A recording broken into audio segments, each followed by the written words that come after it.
তো রাধে রাধে বন্ধুরা, আপনারা সবাই কেমন আছেন কমেন্টসে জানান। দীপন বিশ্বাস ফেসবুক পেজে আপনাদের সুস্বাগতম। বন্ধুরা, আজ দেখানো হবে যে একটি বিশ্বকর্মা প্রতিমার কিভাবে সেটিং চালি তৈরি করা হয়। ইয়েস বন্ধুরা, এই সেটিং চালি বেশিরভাগ টাইম সরস্বতী বা দুর্গার জন্যই করা হয়, মানে যে কোনো থিমের প্রতিমার জন্য করা হয়।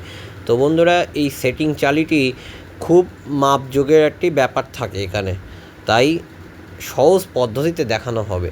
সো ভিডিওটা আপনারা দেখতে থাকুন এবং এনজয় করুন। যদি ভিডিওটা ভালো লেগে থাকে তাই লাইক অ্যান্ড সাবস্ক্রাইব করে আমাদের পাশে থাকবেন এবং কমেন্টসে জানাবেন যে কেমন হয়েছে।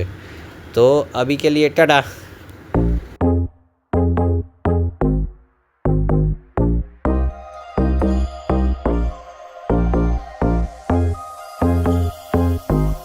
मेरे दीदार को ये आईना भी खुद तरसता है। मेरे दीदार को ये आईना भी खुद तरसता है। मेरे महबूब तेरा तड़पना तो बनता है। मेरे महबूब तेरा तड़पना तो बनता है। मेरी तारीफ मेरी जायूं ही तुम रात भर करना। मेरी तारीफ मेरी जायूं ही तुम रात भर करना। कि मेरा नाम भी लेने से नसीबा बनता है।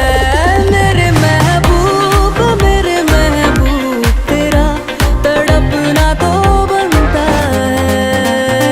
दिल के अरमानों पे ना तू ऐसे पानी छिड़का दे के तेरी सांस भी छूने को ये परवाना जलता है। तेरी एक सांस भी छूने को ये परवाना जलता है। मेरे महबूब मेरा तड़पना तो। বন্ধুরা, এই যে আমি প্লাইগুলো লাগিয়েছি, এই প্লাইগুলোতে কলকার কাজ হবে এবং বন্ধুরা ভিতরে সিনারি হবে, মানে গ্রামের একটা মানে পরিবেশ দেখানো হবে। মাটির কুঁড়ে ঘর, এরকম নদী, খাল, বিল এইগুলোকে দেখানো হবে, ধান ক্ষেত। এই কারণে আমি প্লাইগুলো চওড়া করে সেট করেছি। তো যদি ভিডিওটা ভালো লাগে তো লাইক কিন্তু করে দেবেন। তো বিকেলে টাটা।